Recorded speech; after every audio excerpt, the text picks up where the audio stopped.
in order to safeguard the cultural and linguistic diversity, and also to contribute to develop the skills needed in the digital age. In particular, Opera's purpose is to share, step by step, all the actions made in the fine arts restoration process and the results achieved after the 2016 Central Italy earthquake with local and international communities. This experience started the 29th of November 2019, when the National Archaeological Museum of the Marche region, Palazzo Ferretti in Ancona, hosted the kick-off meeting of the project.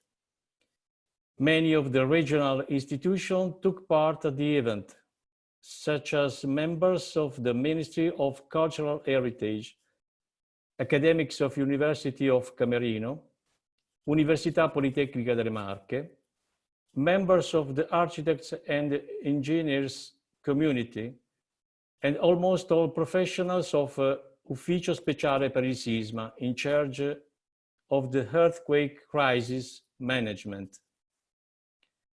In the framework of the Opera project, the Segretariato Regionale MiBACT per le Marche plays the role of the leader in a pool of partners made of University of Ferrara in Italy, University of Minho in Portugal, University of Lubiana in Slovenia, and Cyprus University of Technology in Cyprus.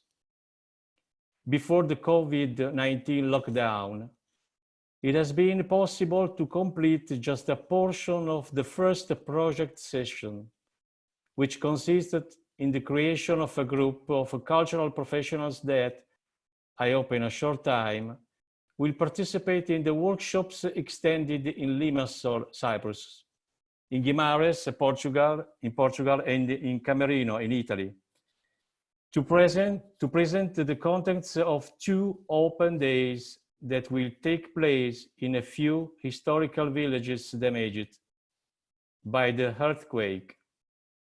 Then, in the second part, they will participate in the organization of the already mentioned open days, during which the cultural heritage under restoration will be made accessible to the local communities.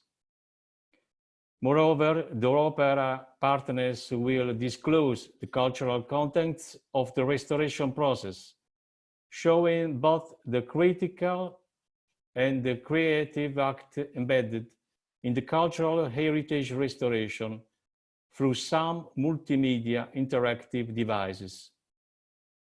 In this period of transition, waiting for the normalization of the global scenario, the goal of the Opera project, in agreement with the European partners, is to be present by proposing the Summer Opera Webinar, an occasion to discuss different experiences and the relationship between heritage, cultural identity, and local and international communities during this period of inaccessibility.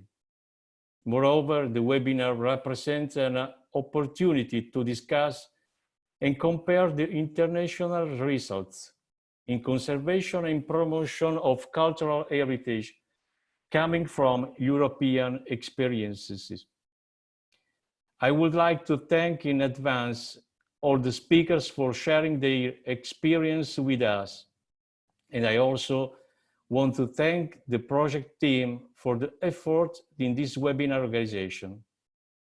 I think this webinar can be an opportunity for cultural exchange as well as professional training. And I hope to meet you all at the next Opera meeting. Thank you. Mr. Zolini, thank you very much for well-described Opera project. And also I hope that our society, Opera society, will grow. Thank you. Thank you. So now the next speaker is Dr. Marinos Ioannidis, who is known person in digital heritage, coming from Cyprus and also Opera member. Please, Marinos, give your speech. Thank you very much, Rocco. Dear Mr. Azzolini, dear distinguished speakers, ladies and gentlemen, dear colleagues, dear partners of the Opera projects, it is a pleasure to be with you this afternoon and give this a short welcome note speech for this unique and of course first webinar in our project. As Mr. Azzolini mentioned earlier, the first event of the project was planned mid of last month, no, 2 months ago, May, to be in Cyprus. Due to the pandemic, it has been, of course, cancelled and postponed for later. Nevertheless, the work and the progress of the event is now online, part of that. And what it is all about? It is about this, what we have and say always, it is past, and past is past, and let's forget and have a look in the future and let's do it better. And that's exactly what is happening if events like the earthquake, which happened some years ago in Italy, in your region, or 40 plus years in Cyprus with the war, where we lost a part of our memory, a part of our story, a part of our identity, as it is the case. And we lost that once forever. It's not just for a moment. Why? Because we didn't manage to do this, what it is obvious for everybody to do, to make a copy, to keep a copy, to keep a photo, to keep a video, to write it in the digital dimension, and of course, to highlight the value of the importance of these records and to preserve that for the generations to come, for the future, to protect these digital copies. This is not done.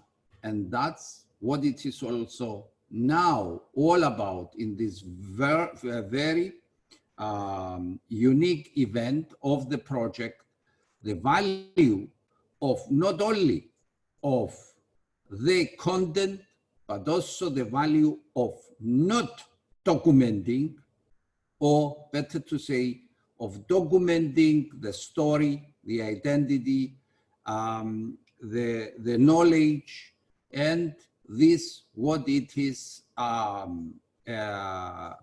present at the moment from this what we inherited from the past, from our grandfathers. We document, we keep the records, and we need to do that and give free access, open access to everybody. And the project co-funded by the European Commission, which of course we extend our great appreciation. It is a value for the moment, but also for later. And it is a start where we, all of us, we send a message out and we keep a track and we move in the correct direction.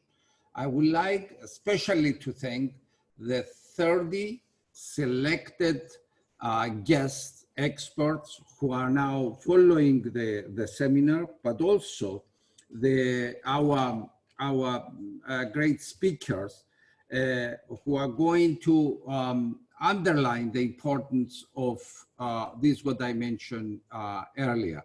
Special thanks is going also to the organizers of the event, especially Giovanni and his team at the ministry.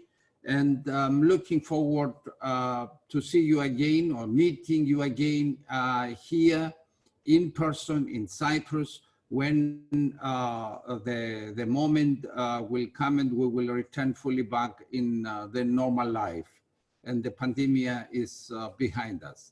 Once again, thank you very much. It was a great pleasure to be with you, and I will follow with great interest the following speeches. Thank you, Rocco.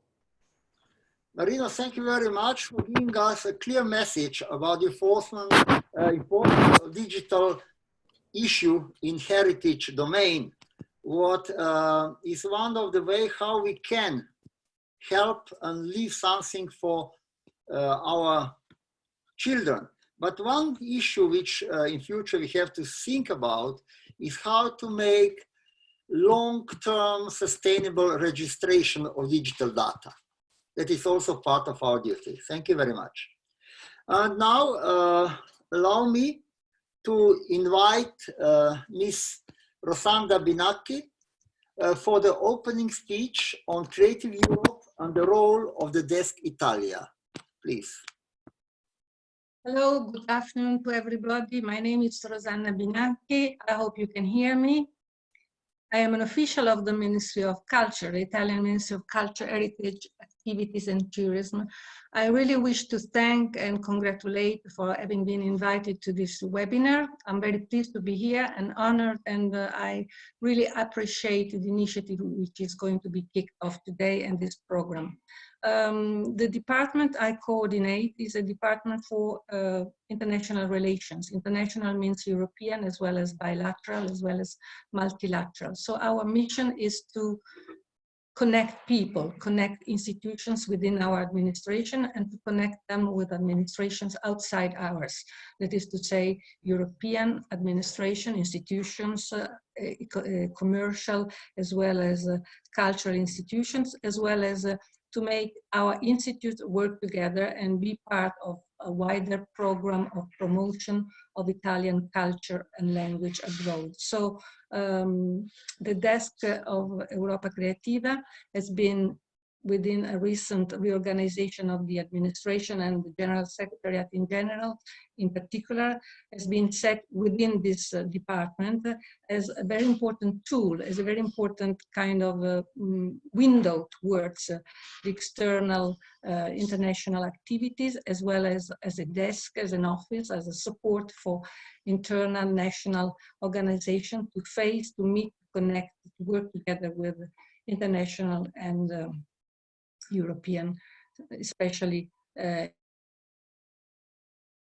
institutes and administration. The desk has been set in Italy, the Italian desk has been set in Italy in 2004, and it has been acquired within the administration of the ministry in 2007. Since then, it has grown consistently, I would say, in terms of staff applied to the service of connection between institutions and sharing information, structuring the procedure for participation to the calls, as well as in terms of success.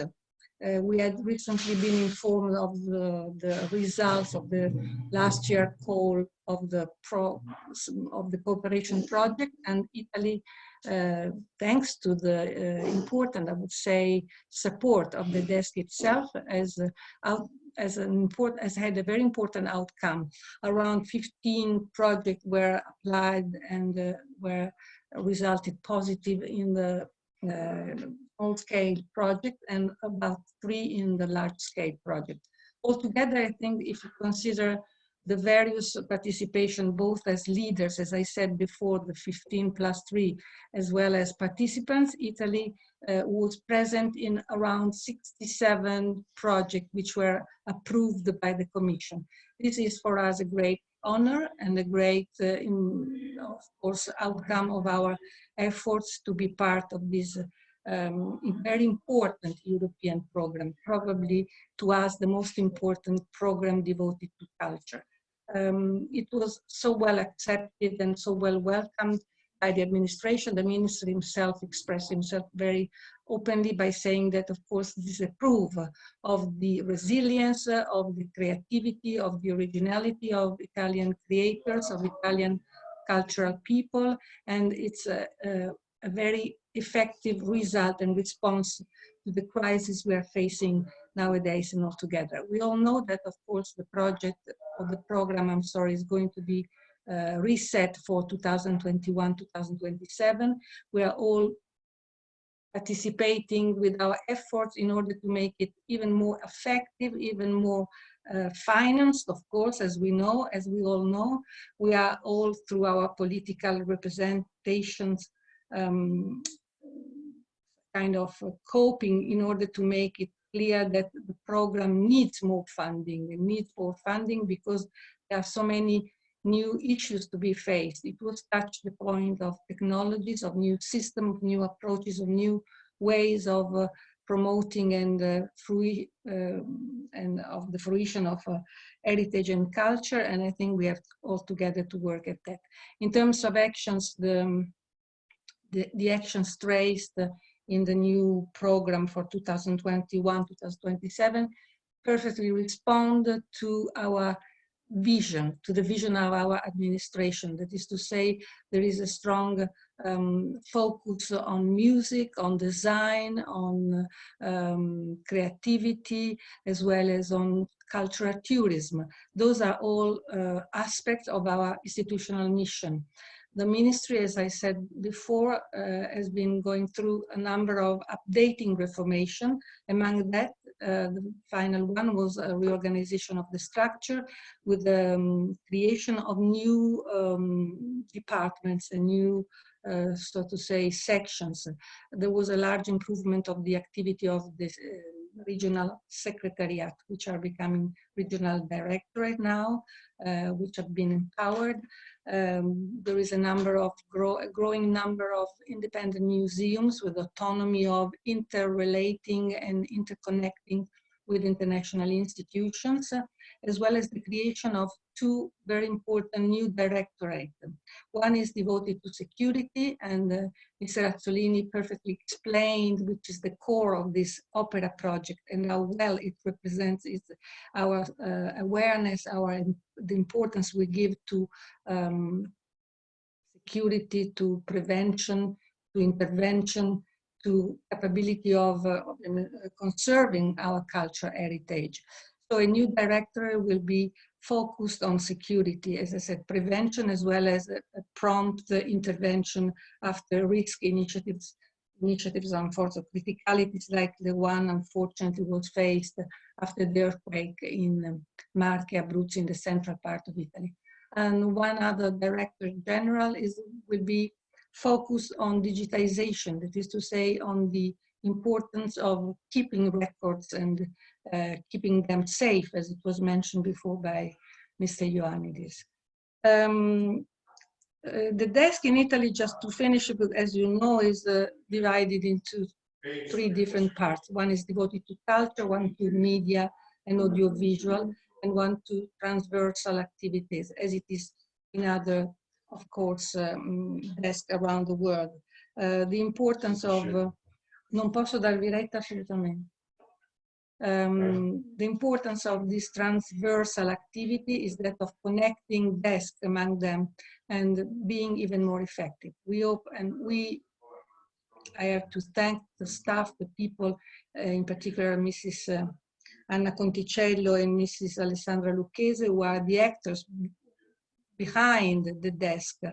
And I wish to confirm our availability, our commitment, and this availability for any service needed for further project too.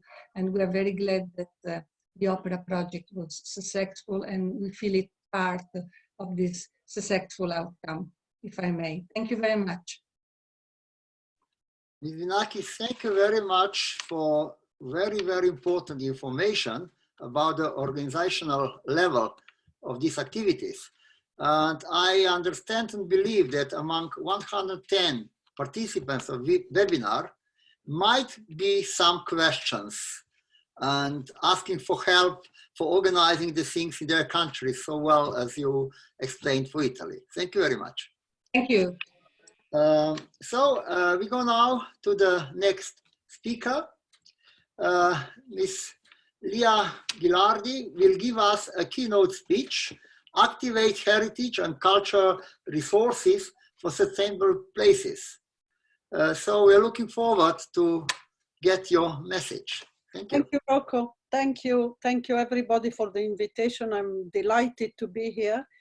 I'll just start off. I guess we have 15 to maximum 18 minutes for the speech. So I'll try to keep within time, but please, Rocco, if you see that I get lost in time, please give me a wave or interrupt. Yeah, briefly, so why I'm here.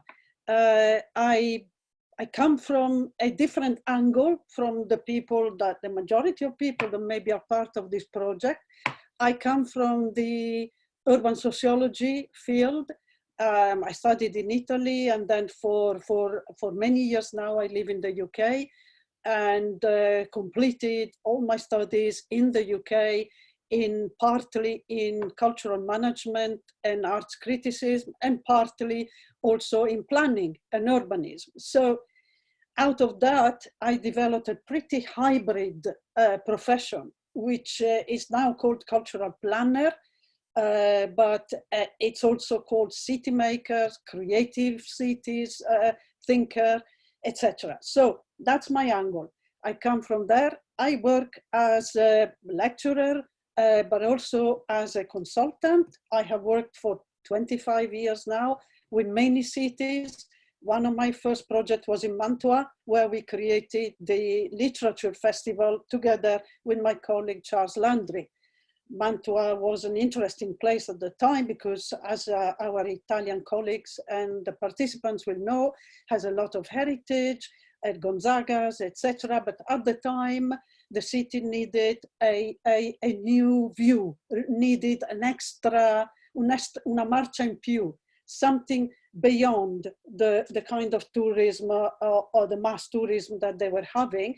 So we came up with the idea of the literature festival, which, as you know, has been very successful. So that's the job I do. I work with city, I mentor civic leaders, mayors, politicians a lot, but I also work with local communities, looking at how places, and currently I'm working with smaller cities, not capital cities anymore, but smaller cities, how they can redirect the urban and economic development by mobilizing their cultural resources.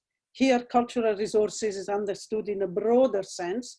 For me, culture is the daily culture, is an ethnographic understanding of culture, is an anthropological approach, understanding of culture, where culture includes the arts, but includes also way of living, lifestyles, sexual orientations, and all the rest of it.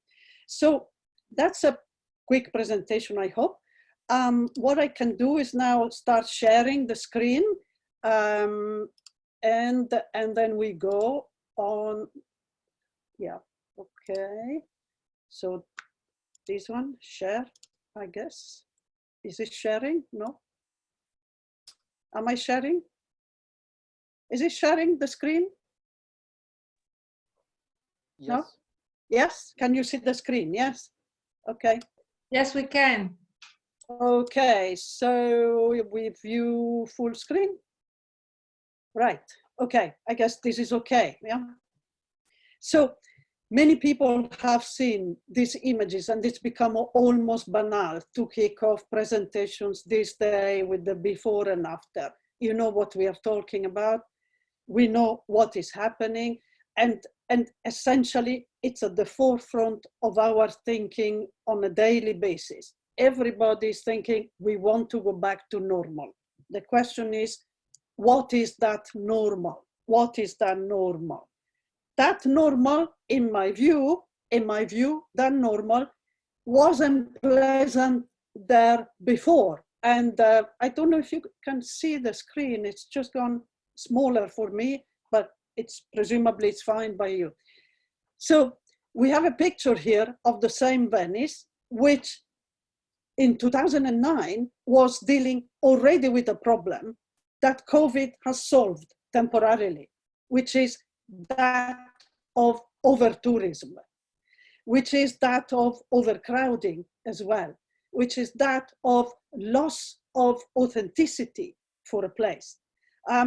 This is a problem that Venice shares with a number of cities. We can see the population also. Here is it's the image of a funeral of Venice that the city staged in 2009. But Venice is not the only one with this problem. Over-tourism is a challenge in many, still now, of course, before COVID, it's happening in many cities. We have 98 destinations, 63 countries having the same problem. Think of Dubrovnik. Some of you would have been in Dubrovnik. I was there a while ago talking to the mayor there. They were already 11, 12 years ago worried about the amount of people that was crowding into the walls within the core of the city, the historic center of the city at the time. Now we had, until 2 or 3 years ago, we had something like 1.5 million people crowding into that small city center. You imagine that there were 2,000 inhabitants in that small core of the city center of Dubrovnik, and now the inhabitants have gone down to 1,500. Why? Because just like in Venice, just like in Barcelona, etc., the locals are leaving. They can't cope anymore with this excess of tourism, with this excess of branding of their places, with mobilizing cultural values and heritage for economic purposes, which is not wrong in principle. I mean, we know that in Europe in 2018, there were 8 million people working, occupied broadly in the cultural sector. And if you think of the automotive industry, it's like 13 million, but it's 13 million across the board, not just on the people who actually make the cars. So 8 million employed in the cultural sector across Europe is a pretty good going. So it shows how important mobilizing culture is for the development of places and communities. But my problem is, whenever I go to places, they tell me we have a problem, solve the problem. And of course, I can't on my own solve the problem. We need to have the right policies in place to prevent these excesses, I think. And well, we can see here the models and the ideas. The philosophy here, for example, in Mantua, a long time ago, before we developed the festival idea, etc., was we have tourism, my feet hurt, where is the bus? I want to go home, or I want to go to Verona, or I want to go to Venice, I want to move out of this. The same was with Dubrovnik. When Game of Thrones came to town, and the whole of the kind of, in a way, the whole of the digital filming, location, etc. happened. That kind of economy, which was very important for the city at the beginning, 2011, 2012, was very important. It quickly degenerated and it got out of hand. Why? Because there were no policies in place that would think about mobility of the city, that would think about housing, that would think about hospitality, etc. In other words, there was no 360-degree thinking about what a city is and what are we talking about when we talk about local development. Here is Bristol, a very recent example. Bristol is in the UK, in the west of the country. It's a biggish city, so we call it in technical terms, it's a third-tier city. But Bristol was one of the first cities in the 1990s to set up a cultural development partnership, which utilizes, which mobilizes the kind of heritage that was there coming from the Victorian industry, etc., And they also, and if you look at this picture, if you can see it at the back, there is a bridge there that you can see. The bridge was dedicated to Pero. Pero was a slave that was brought to Bristol, which is what slavery, which is what made Bristol and in Victorian times, etc., important economically, but it was also the slave owners that helped to sanitize the city, helped to develop it, helped to give it this kind of more art and cultural approach and angle. Now, what happened in Bristol a few weeks ago is, again, what we call today in the UK, the statue wars. People got rid of the statue of a person that was related to slavery, etc. But despite of that, as you can see, the policies in Bristol had already been there, had already thought of these issues, had already put in place interesting ways of making amends in relation to slavery, etc. So in relation to that kind of heritage, which is not an easy heritage to manage and to mobilize in terms of local development. Just to say once again that cities and policymakers like us or me or whoever advises cities, our job is never finished. So we have to think of cultural development or heritage development, etc., as a process in which we engage with the local community at all times, and in which we deeply understand the roots of that history, the roots of that kind of cultural texture of the city. And then out of that come the policies, etc., which, as I said, are never complete. They are never just done once and forever. They need to be reviewed, updated, etc. So the normal before COVID was in the clients in the cities I saw, it was a lot of museums, a lot of big buildings, shiny things, etc., just to attract investment, to attract visitors, etc. We have already seen the unintended consequences of this, which an American geographer calls the city as a cultural playground. I think this idea of transforming the city on a playground for a few people who can afford to access that is problematic. So in my work, what do I say first of all to my clients, etc.? We need to rethink the function. We need to rethink the work of city making. Cities are open and constantly changing, whether we want it or not. I mean, you can see with COVID right now, who would have thought we would be here today? But the same could be said for the 2008 financial crisis, etc. The cities are not machines. This is what I tell them often. Or, if you will, they are not just machines. They are living organisms, they are ecosystems, they are systems of relations. They are not just a place, but they are a state of mind. They are cultural in a deep sense, not just in an artistic sense.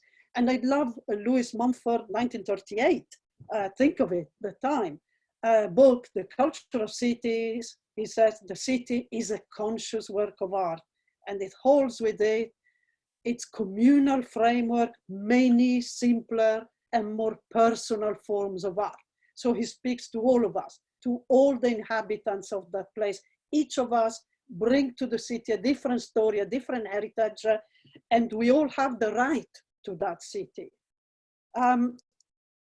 So this just to say that our approach to heritage, cultural policies, creative cities needs to be, in my view, obviously, genuinely regenerative, a genuinely regenerative approach.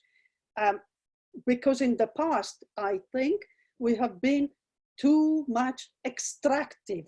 Imagine like a mine you have in there. So we have extracted energy, we have extracted material from these cities forever, thinking there will be no end, and that progress will be forever there for us, and that will be linear progress, etc.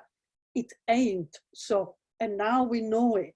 So now it's the time, now it's the opportunity to rethink, and I think principles such as we need to be more constructive, regenerative, and think very much about policies that are based on cities as ecosystems, not just as machines.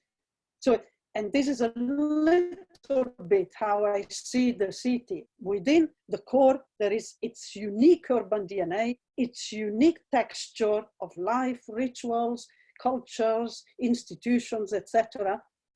And what I say is the software of the city, the buildings, the physical heritage goes hand in hand with the citizens and their lives, with the software. So the hardware and the software together.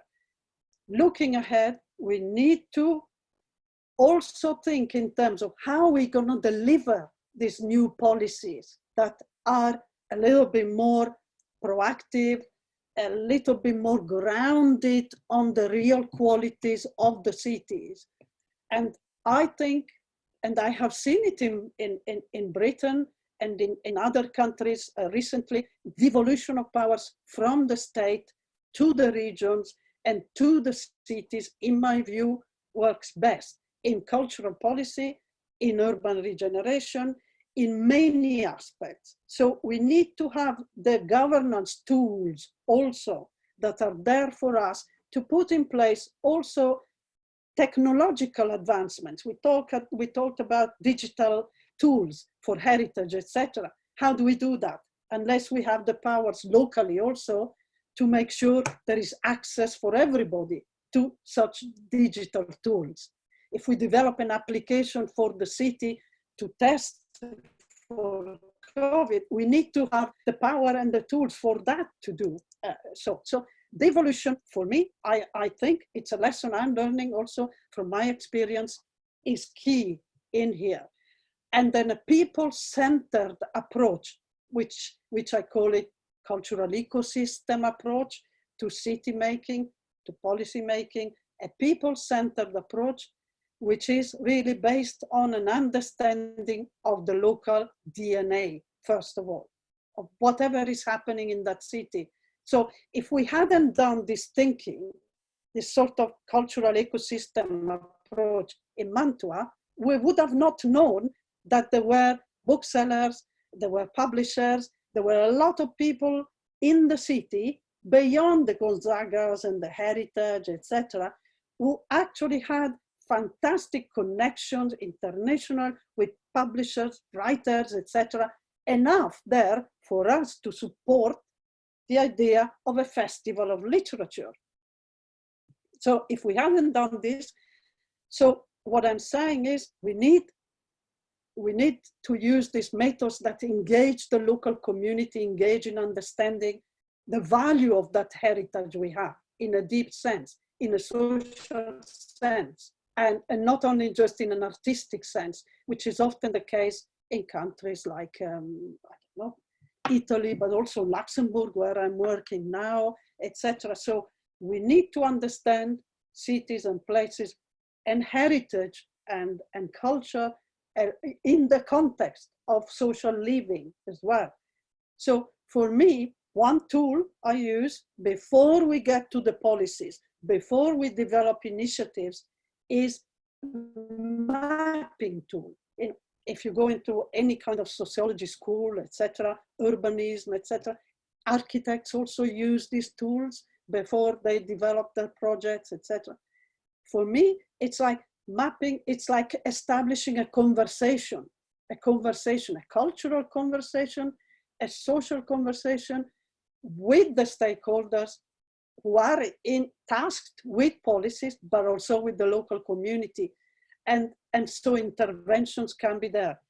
It brings new knowledge, mapping. It brings new knowledge, as I gave you the example of Mantua, and it's a process. So here it's how it works. basically you set up a stakeholders group. Where are we now? Where do we want to be? How do we get that? It's this kind of clarity. It's this kind of clarity that helps you to launch the mapping, and then will bring back the material from the mapping into the policy and the initiative. These are the many tools you can use, and we can talk forever about which tools are best for each place, etc. And these are some of the examples we used in the Czech Republic. I worked in Zlín, for example, a while ago, 5 years ago. And I don't know if you can see the buildings there. They are fantastic buildings from the late 19th century, early 20th century. These buildings were empty. So we did a mapping of these buildings, where they were, what options they were offering in terms of combining, reusing those buildings. So we did an ecological kind of thinking, reusing those buildings for activities that were connected to creative industries, creative businesses that in the city at the time, we found out through the mapping, needed workspace, for example. So we were able to reopen some of these buildings for the purpose of hosting new businesses, startups, etc. But also we were able to, the university was able to come to the table as a partner and work with us and establish in there different labs for students, fashion and design, etc. So here is how you understand what resources are there through the mapping. You map, you understand the unique resources of a place, you connect those resources with the needs that are in the place. And you can only do that if you map and deeply hang out. You know, it's from an anthropological, deep hanging out is an anthropological tool. And you basically spend a lot of time in bars, cafes, supermarkets, shopping malls, observing, looking, and then you talk to the politicians, etc. And then you engage the community in understanding how to match the resources you have with their needs. So yeah, there are other examples I could give, but I think my time is up. So I'll stop share. Thank you. Thank you very much. You misunderstood me. I said 5 minutes more, but okay. Well, we can please let's go ahead, and then we have the debate. Thank you very much for your clear contribution to so-called post-earthquake resilient and sustainable cities. So it's very much in fashion nowadays, but it's very well in these directions. Thank you very much. So I would now ask Mr. Graham Bell to give us his Stone Will Cry Out to conclude this first part before discussion. And I believe that will be very, very interesting lecture now. Graham, please. Thank you very much, Rocco.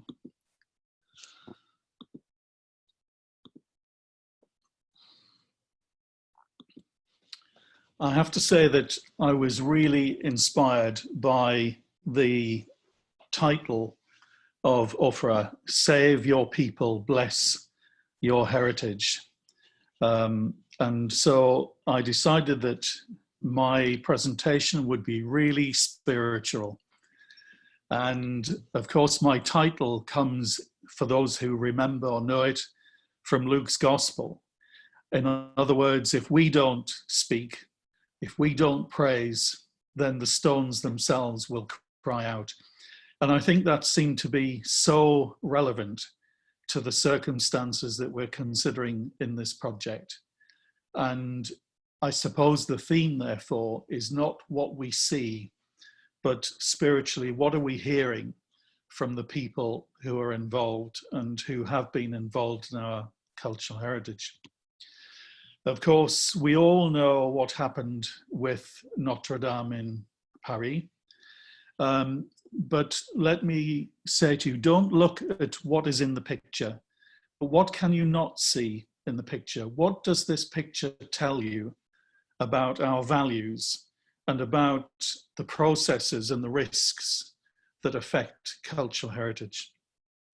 And I think we've now embarked upon another crisis. This was one particular incident of force majeure, an act of God, if you like. But now we have COVID-19, and we are having to adapt to something that we're just not in control of, and we don't even know what it is that we're up against. And I think that we're all familiar across the world with cultural heritage having at its highest level that sense of outstanding universal value. And though that might apply to world heritage, it's actually absolutely relevant to everything in the tangible and intangible heritage that makes up our environment and the lives that we lead. So I guess I'm thinking about you and about the people in this project, and indeed my experiences, about what happens to us when we go through a crisis. How does it change how we think, our values, and our behavior? I have been involved in Croatia with a stone masonry school, which has been around for just over 100 years, but they're concerned that they cannot attract young people, as they have done for the past century, to take up the very practical skill of stone masonry. But one of their celebrated projects at the moment is Zagreb Cathedral. And of course, not only earlier this year were we all suffering lockdown, but during the lockdown, there was the earthquake in Zagreb. And these photographs show some of the damage, but it also shows at the stonemasonry school the precision and care that the young trainee stonemasons are taking to learn how to reinstate those parts of this cathedral that have suffered. And so here too, I say to you, don't look at the tragedy, if you like, of the loss of masonry or the movement, but think that everything in this picture has been made by hand. Think of the people who made those things. But for us today, think of those people, the challenges about how we can preserve them, and therefore how we bless our heritage with the very hands of the young people coming through and taking up the tools from their forebears. And that bringing together of the creation of the mind, of the hand, and indeed the community, the collective will of the people, they want this to be done. If the skills are there and the mind is there to inform the right thing to do, then how do we address risk within society, and how can we encourage those skills to continue? And I'm showing here two what might be considered to be guarantees against risk. On the left is an insurance company's plaque on a building dating from probably about 1700. It isn't 1700 on the plaque. That is the insurance policy of the owner of the building.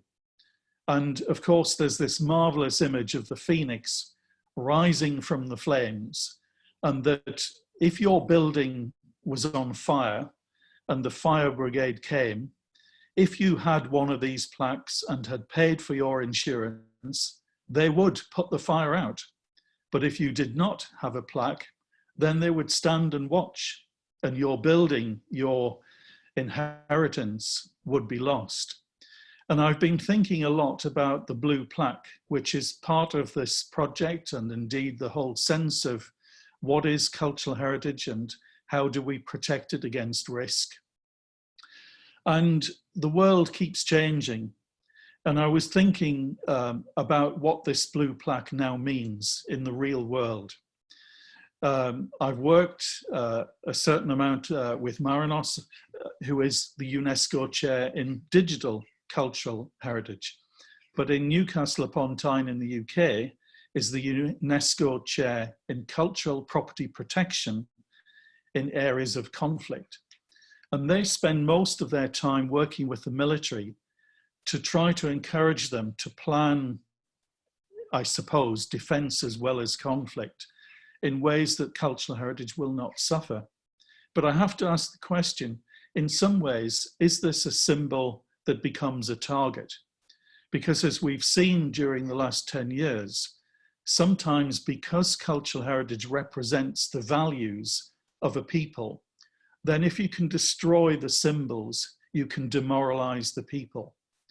And even if we think about cathedrals and the earthquakes, there are similar themes here about the morale of people embedded literally in the buildings that we have inherited and which we care for.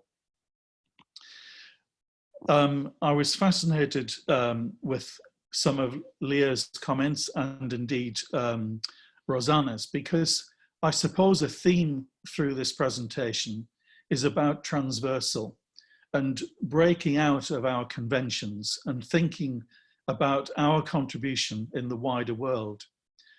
If we look at this diagram, which is from 2015, I'm sure nothing in here would cause us concern. We would think this is good common sense. But the reality is that the 4 sectors as displayed that can create sustainable development when all are in line and collaborating don't. Only 6% of activities within Europe that were studied for this research involve all 4 sectors working in harmony. So if we genuinely want to see sustainable development, we need to start with our neighbour, with our own sector, and think more about how we can work beyond our own networks and take the risks to work with people that we may not know and indeed may not agree with, but through whom we can achieve true sustainability. Similarly, we're all aware, and I'm sure we all support, the UNESCO Sustainable Development Goals. But this is not a shopping list where we choose which ones we wish to support and ignore others. This is an agenda for action. And the question for us is, how much are we actually acting? Do we support the principle, but are we not following through in terms of the actions on the ground in the projects and activities with which we have a capacity to affect change? And probably this diagram is closest to what Leah was describing about cultural ecosystems. Again, in some ways, the presence of place, practices, and people, and the interrelationship of those 3 is nothing new. But I come back to what I said at the beginning of this presentation. We are under the forces of force majeure. We are going through times of unprecedented change. So how can we achieve cultural resilience, not just an ecosystem? And all of the sectors within this diagram have value, have merit, and bring public benefit. But this is another way of expressing how, under times of stress, society needs to come together, and most resilience, most success, and most benefit comes in the center where all are playing their part together. Last year, the Climate Heritage Network was launched in Edinburgh. It's a global initiative, but for us at Europa Nostra, and indeed for many organizations, this was moving out of our comfort zone. Those things which we have always thought would be there, had always thought would be part of the passing from generation to generation. And once we find that heritage is vulnerable to climate, then we can't wait for the economists and others to invite us to the table. We must set out our own agenda, and we must look at the relationship between the trends of climate change and the catastrophic events of whether it's earthquakes or other forms of natural disaster. And that means that we need to take every opportunity we can to take the initiative. We're currently experiencing the next session of the European Commission and new policies that are being worked up and developed, one of which, as an overriding policy, is the European Green Deal. And this is something that we really must make our voice heard within, because currently cultural heritage does not exist in the language of this process. So we need to make sure that people understand that within the policies that will be formulated as a result of this process, even the idea of renovation is not simply about asset management. It's about managing those things which have been part of societies for years and which we want to continue to do so. And in fact, by reusing them, it's not just commercially advantageous, it is environmentally advantageous, and it maintains the cultural continuity of the ecosystem that Leah was referring to.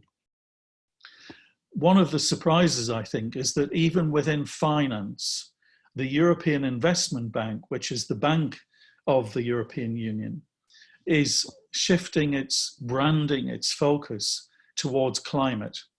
And it has set up, just within the last few weeks, a chair in cultural policy and international carbon markets. Perhaps 10 years ago, it would be unthinkable that a bank would wish to, not just in the tabs on its website, but actually headline these issues. So again, we need to take the opportunity to engage with the bank and its activities on that. And I think coming back to this theme of transversal, too often, even now, in a number of consultations about European policies, for example, we think about finance as being different from other forms of resource. And I personally have been campaigning since 2018, when I was the UK National Coordinator for European Year of Cultural Heritage, to start thinking holistically and stop dividing between attitudes to finance and attitudes to other forms of resource. Europa Nostra has been doing the same thing. And though this diagram is looking particularly at digital, what it's doing is saying that since it was formed in the 1960s, what it considered to be the conventional parameters within which it works have to change. We have to see things differently. And some of that we can't see yet. We don't know whether things will become a real priority or not. But these are issues that we need to be going beyond our safety, points of safety, our comfort zone, and recognizing that even the definition of cultural heritage is no longer fixed. So I just want to share a few slides about what I think has been going on during COVID-19 and how that might affect the spirit of this project. It could be argued that before the advent of digital, if we had had COVID-19, let's say 20 years ago, then we wouldn't have had the fallback of, even with this webinar, of being able to fill the gap and still communicate by adopting an alternative platform. If we look at the diagram, the transversal theme is that too often we are in silos and we operate and act within networks that are very focused on what we do. If we look at traditions, then we have the museum sector, we have festivals and galleries and so on, the intangible cultural heritage. And then we look at tangible in terms of the physical sites, the places that have embedded cultural heritage. I think what we've seen before COVID-19, and therefore the benefit in the sense that digital could bring, was that of course there is interaction between the two. but these are still two distinct sectors. And what I think has been happening during COVID-19, almost out of pressure, out of urgency, out of essential need for survival, is that we've seen more and more collaboration between the intangible and the tangible sectors. But what we've also seen is a rush across the line into new territory where born digital and augmented reality are becoming accepted in a way that even a year ago were seen as being interesting but marginal to mainstream cultural heritage. But I think we need to go further. I think we can go further. And I think experiences such as this project is seeking to address open up the opportunities that instead of this being a professional-led process where the professions evaluate, consider, formulate, and do things with or on behalf of communities, I think we need to be moving towards a world where we recognize that everyone has a contribution to make, and that actually co-curation, whether it's the creation of physical heritage or storytelling or born digital, the opportunity is there for all of us to be counted as equals in our environment. So, where's this leading? I just want to briefly refer to one of the projects that I've been involved with, which is in the UK, but it's part of the Council of Europe's strategy for the 21st century, about how to articulate all of the things that I've been describing: transversal values, the ability to move out of comfort zones, to share in new ways, and to find ways in which sustainability can be achieved. And the project that we're just completing now is a watermill. And I don't want to go into detail about it. The principle is, you can see the website at the bottom, that this project is a building that was at risk. It's a historic watermill from the 19th century. We've brought it back into use. It has the machinery that allows it to produce flour from renewable energy, the water source, but also to generate hydroelectric power. But it's also involved a share issue where the community can buy shares and feel ownership of the project. And it's running courses in traditional bread making and so on. So what we aimed to do was, in one project, embody as many as possible of these transversal values. The other one, which we're currently working with Marinos on, is to do with tourism.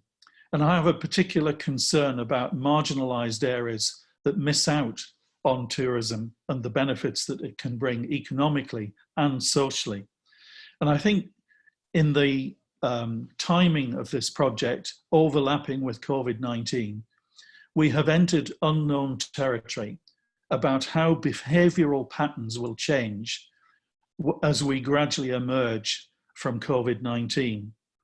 And we had a discussion this morning about the activities during the lockdown, where museums have gone online so that you can do everything that you would normally do at a museum. You can not only look at objects, but through Sketchfab, you can manipulate them and find out more about them.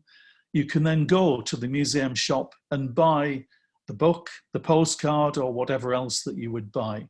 So if this is digital tourism, does it have the same credibility as physical tourism?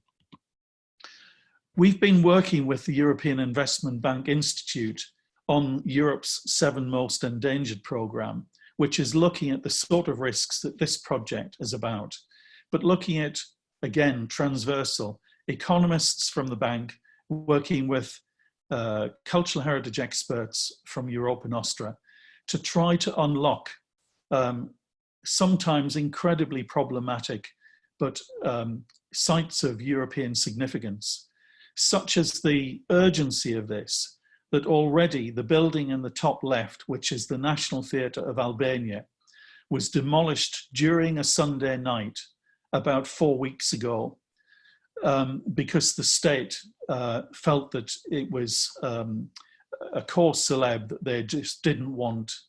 I'm sure there will be other reasons behind that, but the reality is that it's already gone. And the building top right, which is in Oslo, which is known as Y Block because of its plan shape, which has 2 murals by Picasso, it also is being demolished as a reaction against the terrorism act that took place there. And we've been campaigning to say that demolition of cultural heritage is not a solution for terrorism and other acts of trauma to society. It's about overcoming them. One of those sites is in Bulgaria, and I bring this up because I think it's a fascinating relationship in this project to the value of digital. It was built as a building, a storytelling center for the Bulgarian Socialist Party in 1981. And within the story hall, if you like, there is a diorama, a mosaic about the people of Bulgaria and the story of Bulgaria. And as you can see at the top, this is a mosaic. And this is not just about the craftsmanship of the hand, but about the fingers. You cannot do mosaics in bulk. You have to take such fine care to create them. But at the bottom is a laser scan of that mosaic, which will help in the conservation of this mosaic. And it seemed to me that there was a correlation here between the tesserae of the original mosaic and the pixels of the digital twin. I want to close by coming back to Notre Dame and this idea of what we can't see. We're probably familiar that the most symbolic heartbreak of the incident was the collapse of the flesh or spire that we see in the picture here. It wasn't just symbolic of Notre Dame, but in some ways it was symbolic of what might have been considered the loss of hope, the loss of everything that Notre Dame stood for. But I want you to look right at the very top of the flesh, and you will see, as you will see on many churches and cathedrals, a cockerel. And then look at this picture and see that as the flesh starts to collapse, that cockerel is still attached. It's still hanging on with its feet to the very top of the flesh. Now, you might think that all is lost and that heartbreak is the end of the story. This is that very cockerel, which was salvaged and is currently on display in one of the museums in Paris. And I want to end by, I suppose, saying, well, in French, flesh sounds like the English for flesh of the body. And that relationship between place and people, the people that create the very things that we value. And I want to close with a quote by Audrey Hepburn, the actress, who said, "People, even more than things, have to be restored, renewed, revived, reclaimed, and redeemed. Never throw out anybody." Thank you. Well, thank you very much for inspiring presentation. But here one thing I maybe want to just add. Well, years ago, we started to talk about the cultural heritage services. So if the eco world was very successful with the ecosystem services, why shouldn't we promote the cultural heritage services term, which is actually a similar thing, and your meal is very example of these cultural heritage services, which can be both in economic terms and other terms very important. And I think if we start talk this language, EIB and other people will easier understand us. Thank you very much. Thank you. So we're progressing very well. Now we supposed to have a break but the number of questions is not big one. So I would suggest, if next speakers agree, to go on with their lectures, and after that put discussion and questions all together to the final part of webinar. Do you agree? Is okay? If so, I would ask the next speaker, Enrico Cocchi, to give us his lecture on cultural heritage and local communities, the Emilia-Romagna case. Please, Emilio, proceed on with your lecture.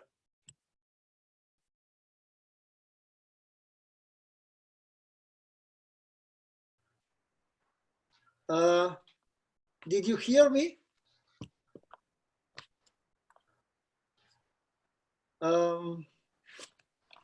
So, Emilio? Now it's okay? Yeah, now I hear everything.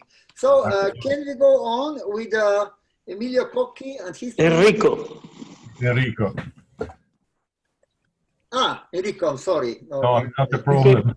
Sorry, but at least family name was pronounced well. Please, Enrico.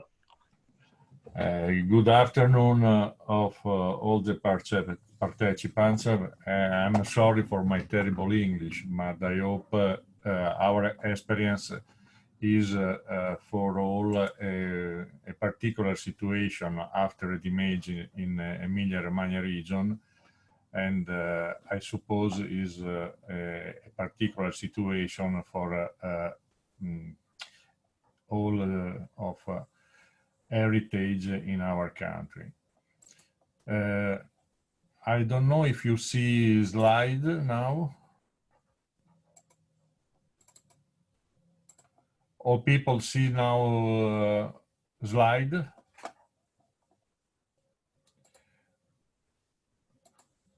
Okay. Okay, yes, I see it. In our country, there is a particular situation in a part of the region where is not a big city, but near city of Modena, of Bologna, of Ferrara, medieval city. There was an important earthquake in the May of 2012. The first one in the 20th of May, in the second night day later. And for us is a terrible situation because involving public and private buildings, and these old buildings from 1,000 years ago also. And historical and cultural value. We have 2 cities UNESCO in Ferrara and Ravenna, and we have also 29 deaths, and it's about 400 injuries. More people was interested, and it's about 800 of inhabitants was in the park, and also in the same part of the region we have one of the heads of the production of region, but also in Italy. Also know the name of Maserati. Ferrari is a district of Motor Valley, we say, because there is Lamborghini, Maserati is important for the economy, but it's important also because it's the second pharmaceutical and biomedical district of Europe. And in this particular situation, we all say what's was important for pandemia, the possibility of production of sanitary equipment, and is important for all the Europe system, not only for Emilia-Romagna economy.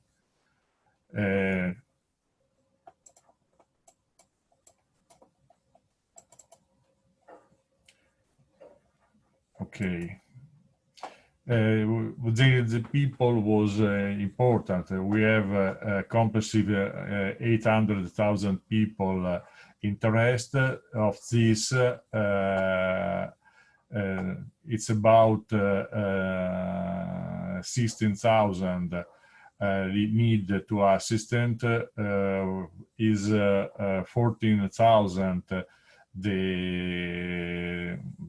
the residential building damaged, and also we have also 2,000 of public building, in particular cultural register including in this number, and also the ecclesiastical goods, cioè our system of also used for to visit, and the particular part of the old town and the old city, little old city. Important was damage, also the rubble, but is not important in this moment, but is important for the use of this material for the reconstruction. Was important in the first part for the emergency. Also, in this part of region, we have also a flood, because it is a terrible period in this situation. What's the particular situation from the governance? In Italy, we haven't a good system of immediately intervent, but we haven't a law for reconstruction. And in this area, we have a particular situation.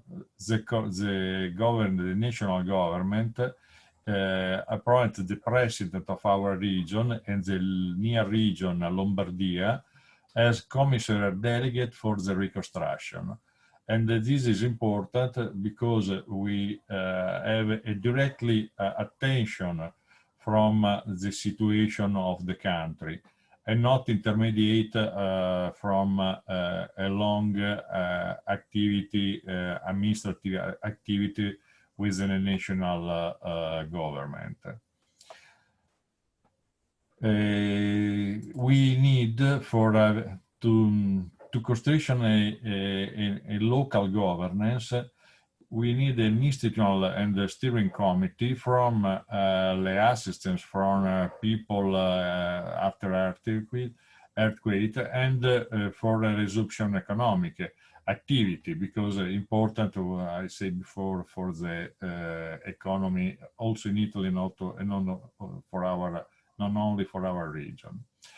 The system important is of a steering committee from the president of the region and the mayor of the municipality, because the reconstruction system is for us is an example of subsidiarity in the territory, and in the direct agreement with the local community, and with attention for the modality of intervent. This is a complicated, I know, but in the same situation, we need to have a subsidiarity with in the vertical with the European union because we have rules with the competition, and we use the Solidarity Fund of Europe. But with the local government, the Italian government, for a particular law for emerging only for this area, and also a special law for reconstruction, and a particular also modality of use of resources for reconstruction. Can you put the full screen? Can you press the button? Yeah. Thank you. Oh, thank you. And we have a particular situation because we have a level with European, Italian government and local government, but also the other of territorial part, in the municipality, because the measure is that is important for us in the urban planning legislation, e quindi the modality of use of the local urban planning for the construction, and also the local agency of national government for authorization and other activity, such as we remember before they use the example of MiBACT in Italy for the ancient recovery and recastering. What's the rule? We need to use, but there is no general law for all Italy, and our agency have a particular, is one of a particular situation in Italy. Reconstruction is the objective, but four are the main area of intervent. With la governance, the assistance, all the system of local measure and the territory. La technical assistant, all technical and private technical of the territory. The knowledge for the religions in the economy system, and not only the religions, but the possibility of the economy development after the earthquake. In particular, for l'assistance, la technical assistance, we have a joint technical table with a territorial representative of competence, and the joint commission with a member of our agency, but also with the regional geology and seismic service, and a member of a regional directory of cultural heritage, MiBACT, because contemporaneously we need to use our competence not only forever, because at the end of the reconstruction we have only respect geology and seismic service, and is only sure, but we need is in a contemporary sure, but contemporary the particular situation from what was the local identity, e quindi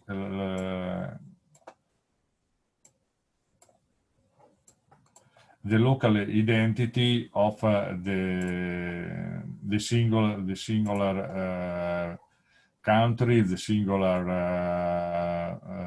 common on the local community. The reconstruction is important for a dimension. This is il Duomo di Mirandola. Now we have just used 2,007 billion of euro for the residence of a citadin, over 3,500 company per comprehensive so quasi 2,000 billion, and over there is the contribution of assurance and other form.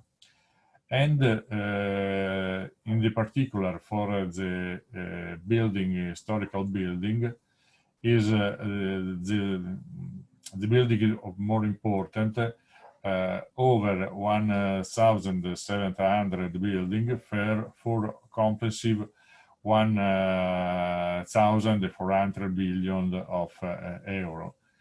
This number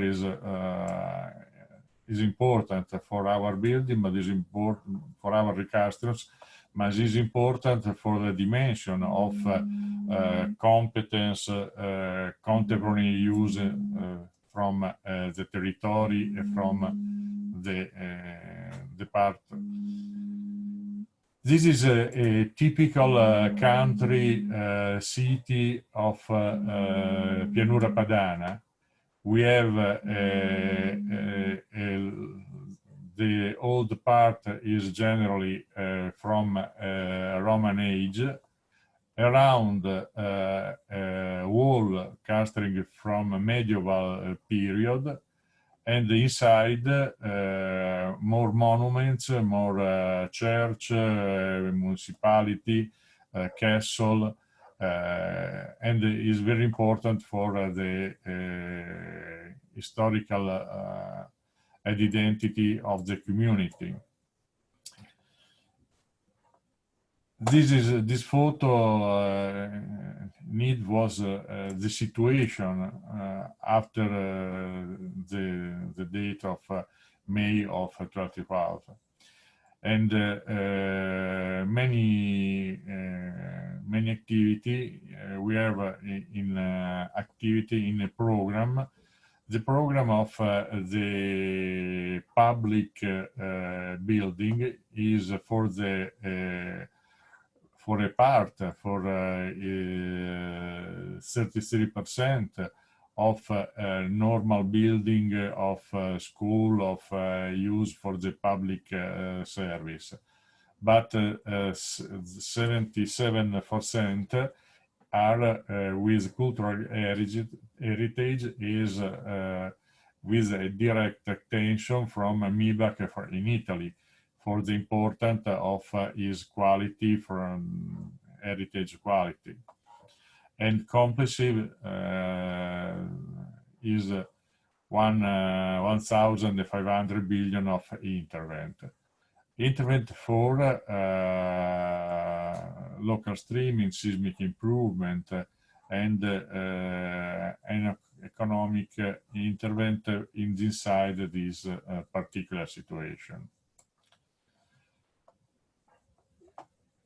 The part of the cultural heritage need 25 subjects, and of these 76 are a local authority, because the property of this heritage are from many subjects. And 13 of these are from diocese on the church property. The mechanism of the preparation and approval of the project of intervent, so one of these intervent is complex, is laborious. The technical solution are proposed and approved and implemented, but necessary take into an account aspects and often conflict with each other. And the constant introduction of new structural elements, the seismic, we need to guarantee the sure and the seismic for the future, is necessary to be able seismic stress for the future. And is important that we are sure an equilibrium between the necessity of the historically and the heritage intervention and the security of the cause. We need and use a strategic planning for use our territory and our use our people of the local and our structure for ever not only the situation, the punctual situation of each building, but to have a conference of all system development in una logica di subsidiarity and coherence fra le parti. What's the content of this strategic plan? The build and the historical center, because in this little center there is the more part of the identity and the cultural building, economy, the public infrastructure, and the green and territorial environmental of reconstruction. I remember you, there is also a flood and other terrible situation in this year.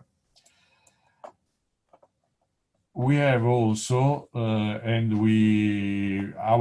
English is terrible, is not very utile for you, but we use and we have, and we metteremo a disposizione,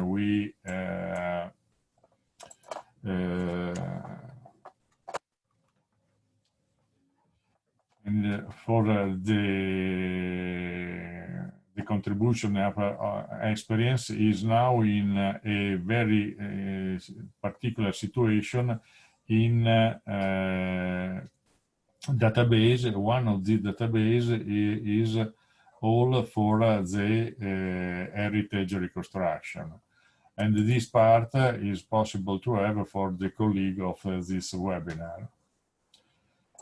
I'm sorry for the modality of this representation, but in this site it's possible to have more information for the next appointment with inside. I hope is better our contribute at the work of everyone. Thank you.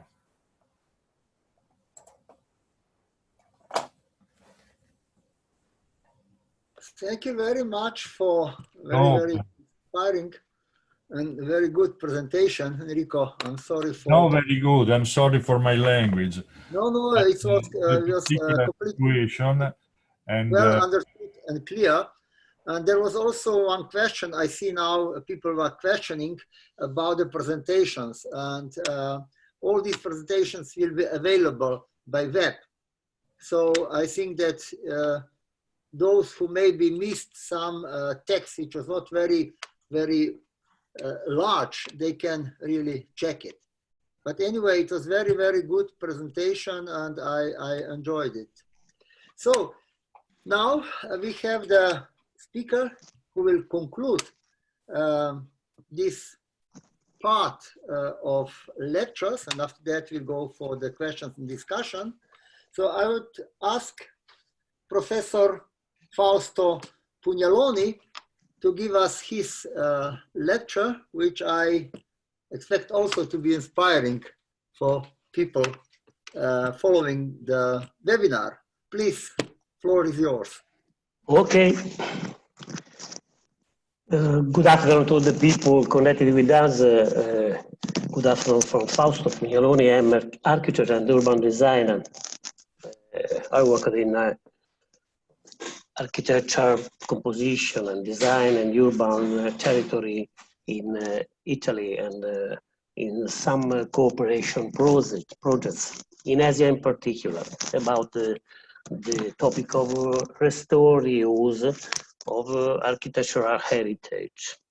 Then in this speech, I focus my attention on that area of central Italy that in recent years has had the seismic episodes of extreme impact.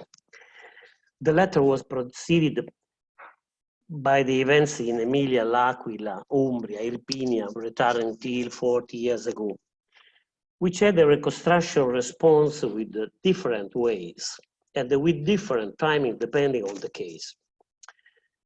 The seismic event of 2016 was an important one involving a large area and a large part of the resident population in this area of Italy.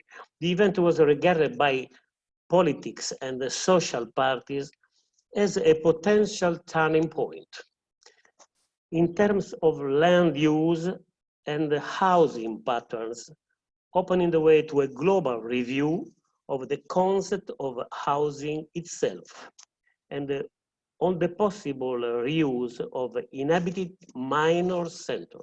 This concept of minor center is very important. This is a basic theme of social policy in Italy now.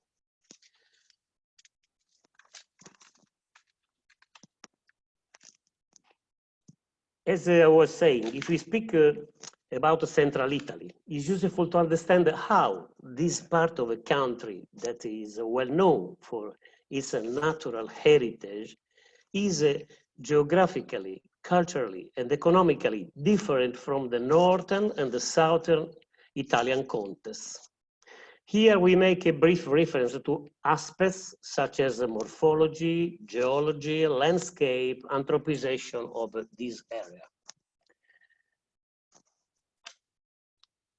The geography shows how the mountains of the Apennine systems are the most ancient emergent lands in Pliocene between 5.3 and 2.5 million years ago. They were already formed and were like a central fishbone that later aggregate in the Pleistocene, the lands that emerged on the sea. Here, there are also mountainous massifs of great importance, such as those located in Sibillini Park, and especially in the park of the Laga and the Gran Sasso, up to 3,000 meters high, where until yesterday, there was even the southernmost glacier in Europe. The Calderone was the name. Other singular elements of the east and the west of the Apennines are in contrast with such different geomorphological situations.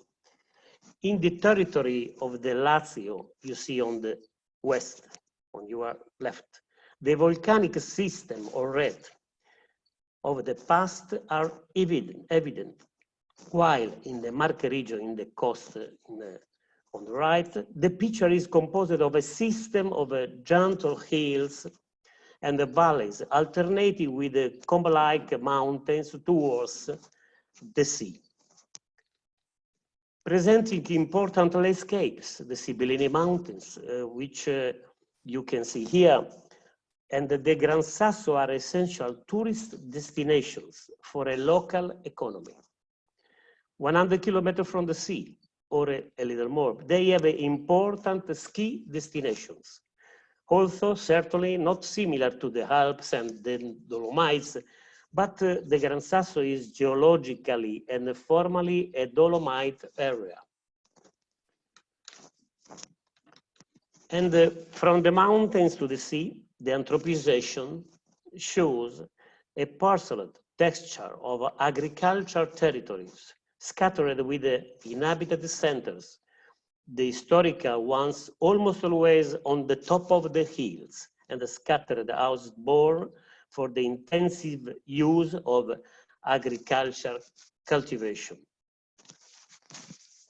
Why seismic phenomena are so important in this Italian area is easy to understand from the location of the Adriatic plate and the African plate, which contrast with all the phenomena at the edges of the plates themselves, which are almost always located near the Apennines. The red star, the orange square, the yellow dot indicate and explain the scale of the magnitude of these seismic episodes, which was faced with a built heritage dating back centuries, at least in most cases. And you can see how anthropization is strongly present everywhere, with an almost homogeneous diffusion of inhabited centers. An urban model of a diffuse city for a small and very small centers that occupy the territories detached from the coast like a network system. Here, the metropolitan poles are only at the end of a triangle that see Rome to the south, Florence to the west, and the deprecated linear Adriatic city to the east. This experience born with the Borghese city at the sea 100 years ago, and that has proliferated in the worst way to the detriment of the territory above all. On the other hand, since the Roman era, along the consular roads around Rome, the Aurelia, the Flaminia, the Salaria, the Appian Way, were born the course of those cities that still today, in the most hidden places, witness the cultural value of Roman politics. This was an aspect that in the era of the communes and the lordships, first in the 12th and the 13th centuries, and then in the Renaissance in 15th and 16th century, led to excellence this area of central Italy, governed by autonomous principalities and duchies with the presence of the state of the church.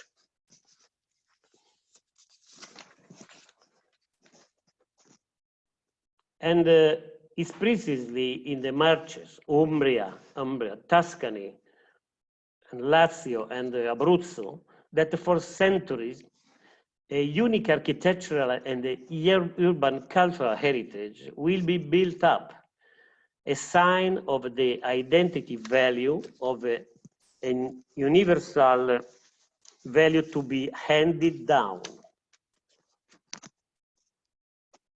And going back to our seismic event, we can verify how the seismic location is at the confluence of this region I was talking about. Quite close, the event of Umbria in 1997, and certainly not far from that of L'Aquila in 2009. Arquata del Tronto. You know the effects of the earthquake by now. I have chosen some villages that represent, on the one hand, a sort of a recurring formal urban model, and on the other hand, models of a planning experience that I will tell you about. Arquata del Tronto, ancient passage between the two most important national parks of central Italy, the Gran Sasso and the Sibillini. Castelluccio di Norcia, on the edge of a natural basin of a glacial origin completely intact. Castel Sant'Angelo sul Nera, a town out of the time, hanging on its wall. Muccia appears here less destroyed than the other urban realities, but actually is totally compromised. We have made some reflection on these villages for the reasons already exposed and for their condition of possible tourist economic drivers, on which it is possible to invest in a system of valuable natural areas, chosen also for the potentiality of implementing experimental recovery policies. In fact, there have been countless presences and initiatives aimed at a new and deeper knowledge of these places and villages. And I will mention only that, for instance, the University of Camerino and Macerata, two cities of this area, had already proposed years ago the use of some rural villages of Castel Sant'Angelo sul Nera to set up permanent research and study laboratories. After the earthquake 2016, the University of the Marche region, all the university, elaborated a strategic vision with the document New Paths of Development for the Apennines of the Marche region.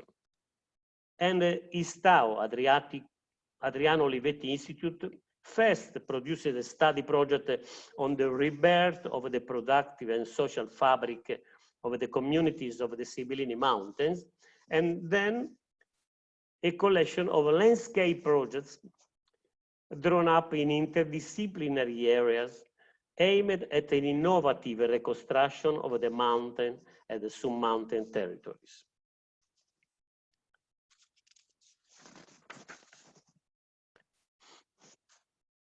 Let's come to the final part where we attempt a reading of the state of the art of planning and the progress of the recovery process.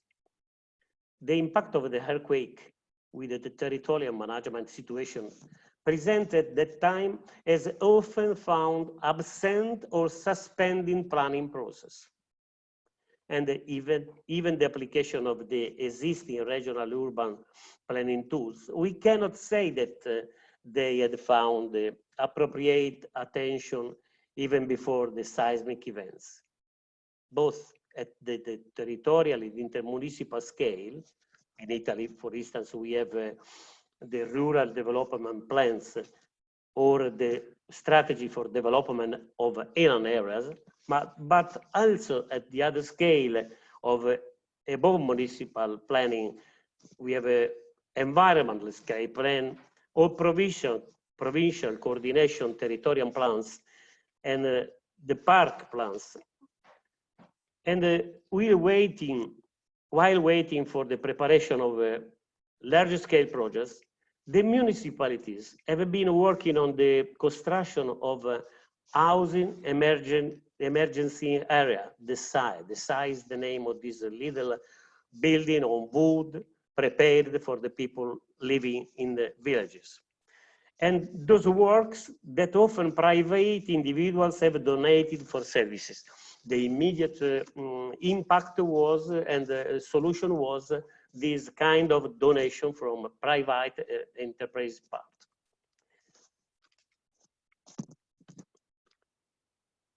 The administration have started the reconstruction process based on ordinance, that also drew on past experience of earthquakes, as we heard before, which here in these areas are not lacking. With the ordinance of the President of the Council of Ministers in September 2017, the title was Principle for Implementation Planning Related to the Reconstruction.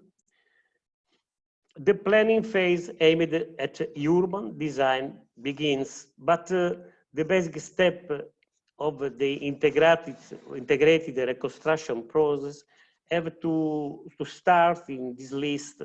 You see here a general knowledge framework, a director document that had to coordinate the intervention of the perimeter area and not inside the perimeter area, the elaboration of the SUA, urban planning tools to be implemented within the perimeter area, related to the restoration of infrastructure in order to arrange the building activity in its entirety. The definition of urban and building, criteria outside the perimeter, the definition of hypotheses for the revision of urban planning instrument and the possible reallocation.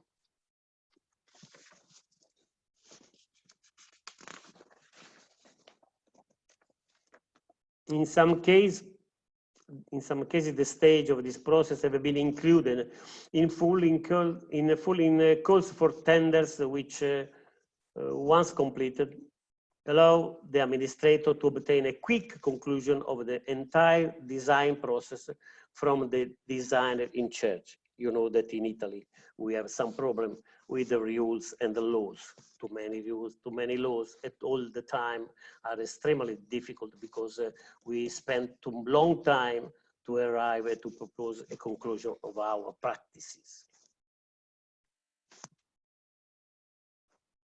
Arquata, in some representation of the knowledge, Arquata del Tronto, in some representation of the knowledge framework, already drawn up by the working group of the Roma 3 University. This is a product of a university. Many of these documents, I think 40 or 50 documents for the knowledge and the relief of all the system of Arquata del Tronto. As I was saying, the best resources of research and the profession compete for experimentation and studies useful to define new approaches, but both to the contingent solution of the technical path, but more ambitiously to hypotheses of a new path and apparatus aimed at a suitable solution to the problem of contemporary living. And this need, on the other hand, finds a real response following the pandemic events of COVID-19. The moment of promises of new commitments and the changes of direction is the theme of our politics today in a country that is entirely occupied by building construction, an area equal to the 3 regions of northern Italy, which boasts sad records of cementing all the areas on the coast, and the little care for its cultural heritage and architectural heritage. Castel Sant'Angelo sul Nera also here the theme of reconstruction and or reallocation of the built up proposes themes such as the reconstruction after the Belize earthquake in 1968 in Sicily, with the reconstruction of Gibellina Nuova, completely destroyed, reallocated 11 kilometers from the destroyed Gibellina, transformed by the artist Burri into a work of land art in the 80s years, you may see on the left. Scenarios that can be compared to a smart city policy as a response to the abandonment of the hinterland territories, with a view to a new agriculture policies and a tourist economic revival of areas of naturalistic excellence.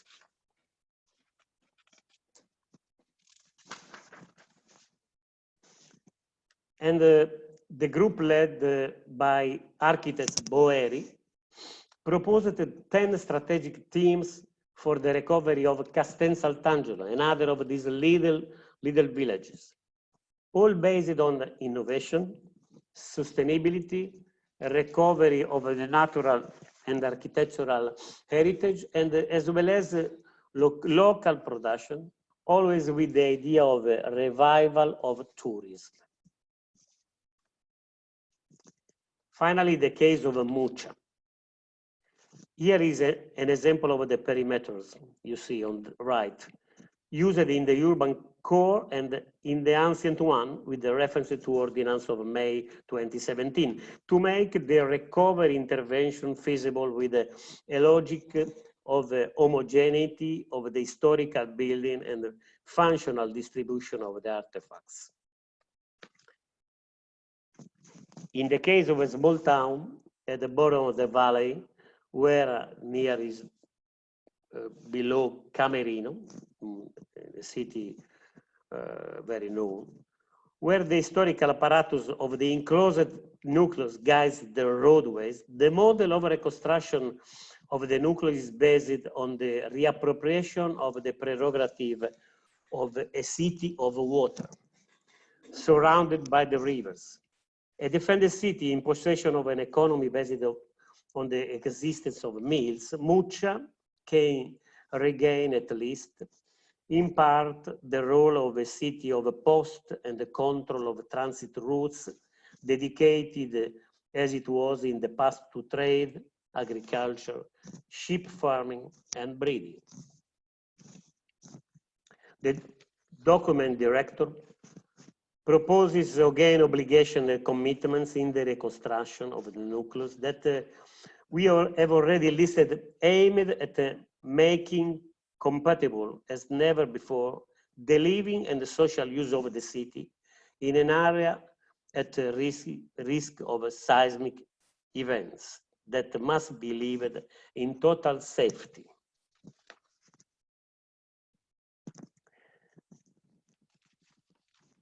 And this happens in an area where the historical change in land use is easily readable.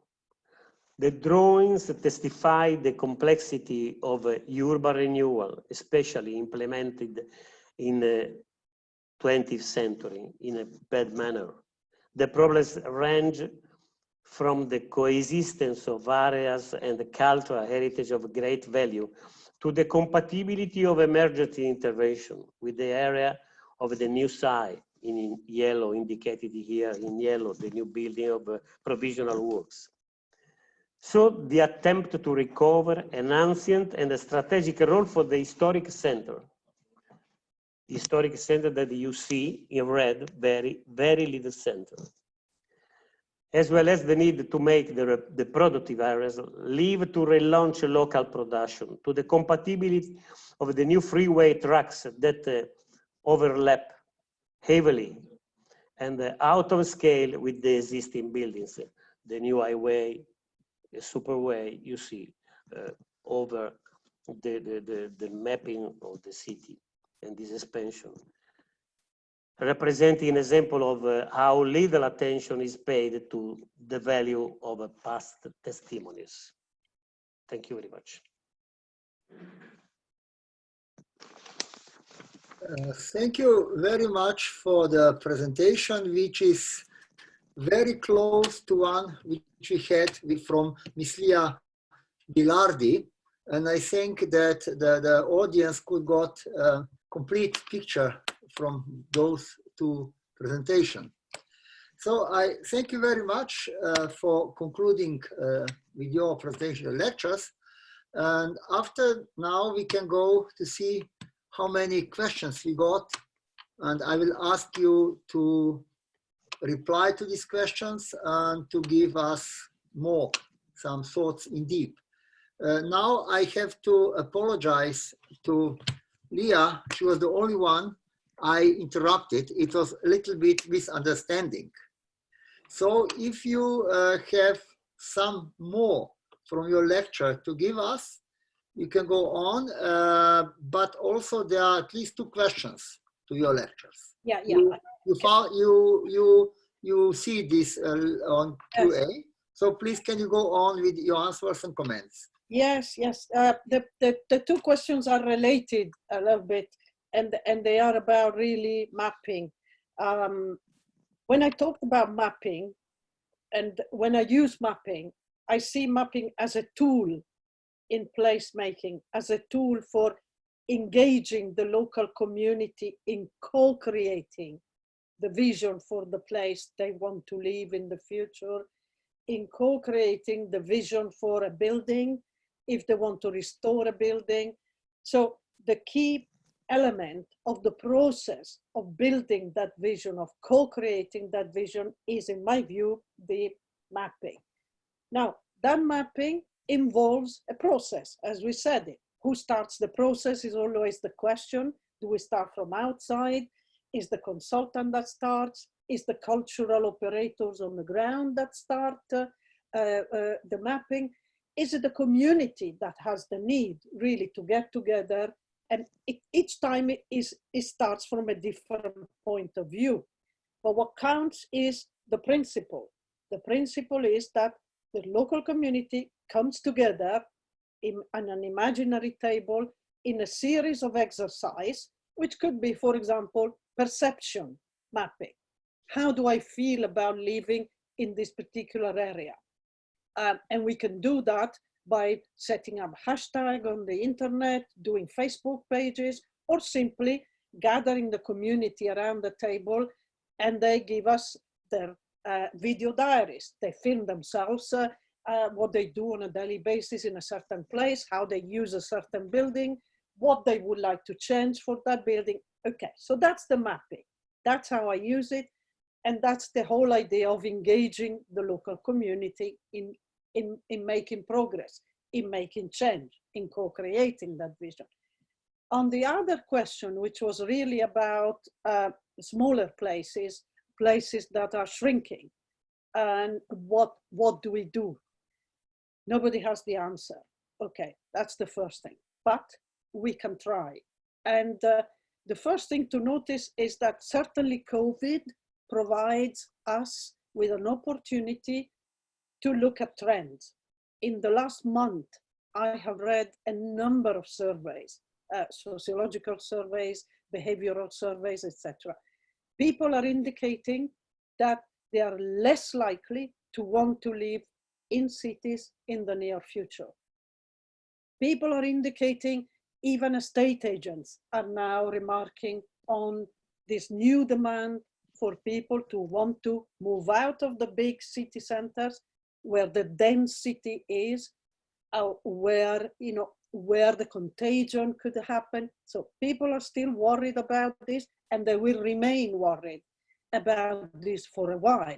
So we can I hasten to say, we can safely maybe say that there will be a counter trend to what we have seen until now, which is excessive urbanization, because of course that's where the jobs are, etc. So towards a coming out of big cities and moving towards smaller centers. And that was already happening in part due to ecological disasters and many other issues, etc. So there might be a trend here already. So for those cities that are shrinking or at worst disappearing, we got to, again, go in there and establish a process of deep analysis of what is going on in the texture of those places. We can do it at regional level, because usually one place alone is not shrinking. Usually it's a cluster of places that shrink, and they are usually related in a peri-urban area to a big city or to a region where people flock. So it's usually a network of smallish places that tend to shrink rather than just one place. So we already have to think in regional terms, even applying it to shrinking places. So we are looking, and we need to look deeply on the texture of that place. And we look at the texture of that place through three elements: the people, the landscape, the place, the geography, and the economy. This is like the three coordinates that biologist and urbanist Patrick Geddes, a Scottish Patrick Geddes, looked at and used in his model of planning cities for people, he's saying. So we need to go back into these places that are shrinking or disappearing, into the texture, study it in a deep sense as how the people, how they are moving, where do they go, what's the mobility there, what has happened in the last 10, 15 years or something in there. From the point of view of the economy, what was there before? Has all the manufacturing gone? All the industry gone? All the educational institutions, how are they performing? Are they still there? Are they not there? How is education performing at regional level there? Are still there strong centers that could be an attractor for some new activity? And then the people themselves, who are they? Are they, what kind of social, ethnic composition do they have? Because, for example, shrinking cities abandonment of villages and small places is a problem, not just in Italy. In Sweden, for example, you wouldn't expect maybe, but that's a big problem in Sweden.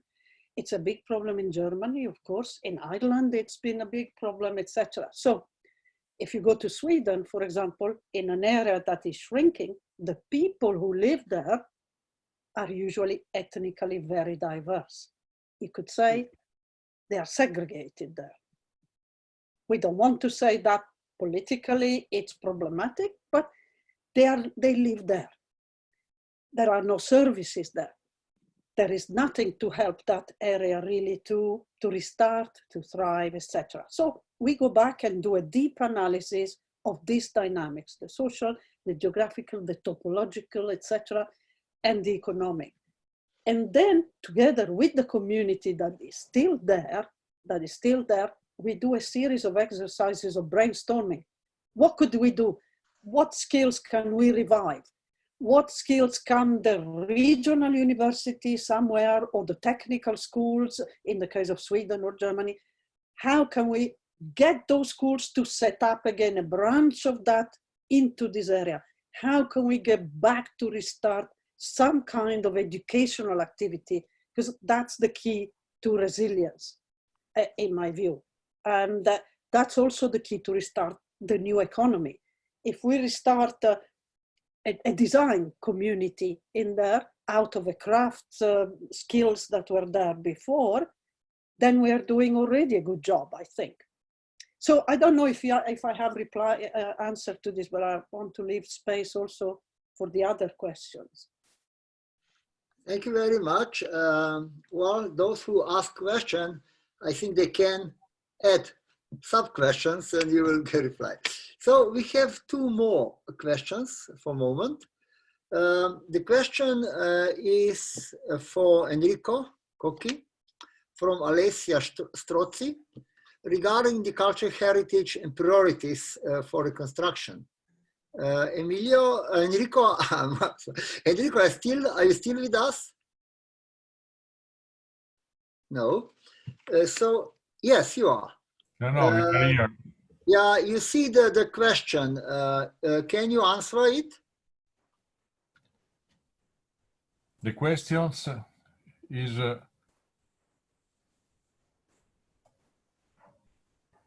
it's regarding the cultural heritage and priorities for construction. How have you chosen which cultural heritage first to work with?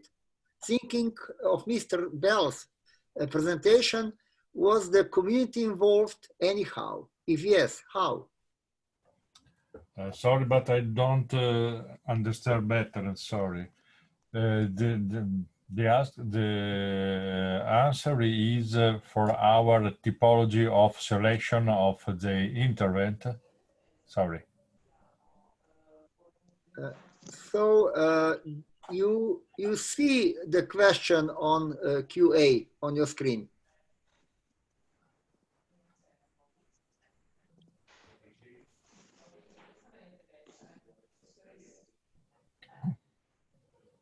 I'm sorry, I'm making really interesting. In meantime, before you find this, can we ask? Yeah, there are two questions to Enrico actually. It's only no, I don't try the question. Sorry. You cannot see them. If you click to Q&A below, you'll find the questions. Go to the bottom of the screen, Q&A button. You have to find them. Yes, now I try. Okay. If you want, I can read the hint. I can read the question.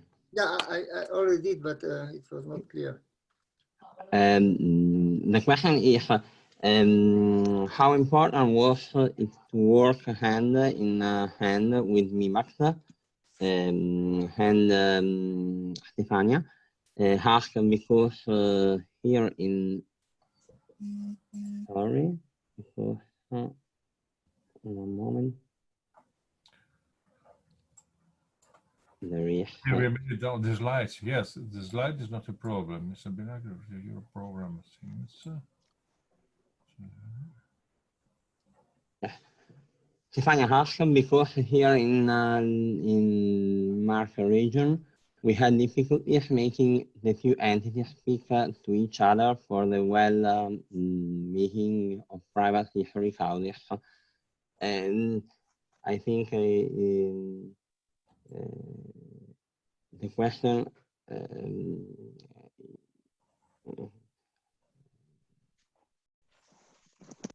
is connected with the difficult to collaborate from the region market to the structure of MiBACT, I think, because here in the market we had difficulty in the market region. We had difficulties making the two entities. I think it's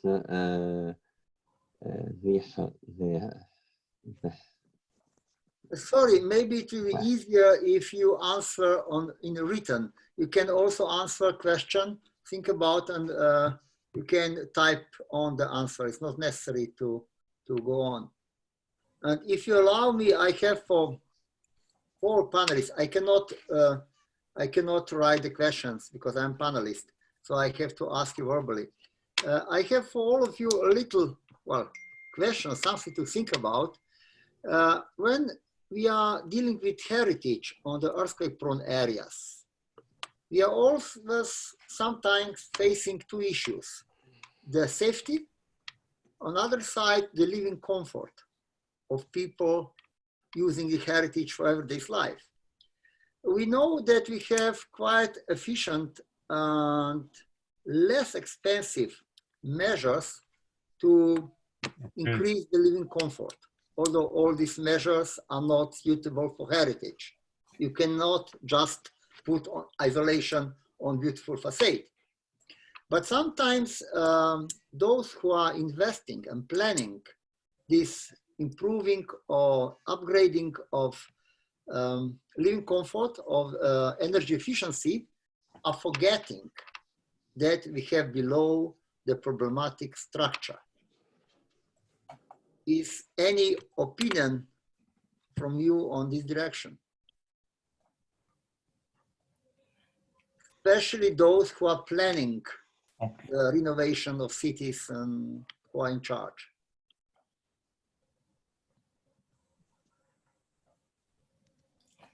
Okay.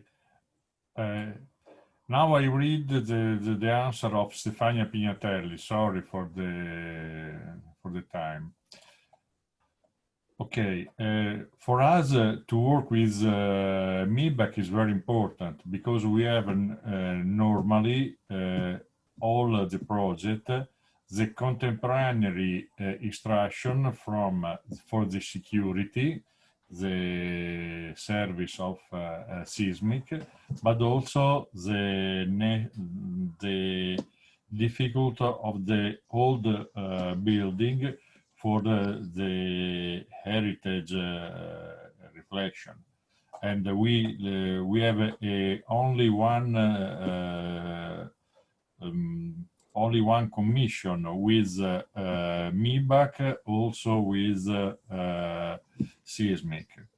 And in the priority of the reconstruction, we have this situation. Every local measure decide the priority in his municipality. Also region haven't only one system. We have one big program and after many small programs at the dimension of the local government. Generally, the local government is the measure of the little town. And inside the local government, the priority for reconstruction was decided from the community, because there is many different situations. Some building is important for its use, other building is important for the typological and for the memory of this building. And the local decides the priority. From our structure, from our agency, we help every situation in this particular activity. Is priority the safety of the old building, but in other time is priority the use of the building, and this is a different situation. I don't know if for Stefania is this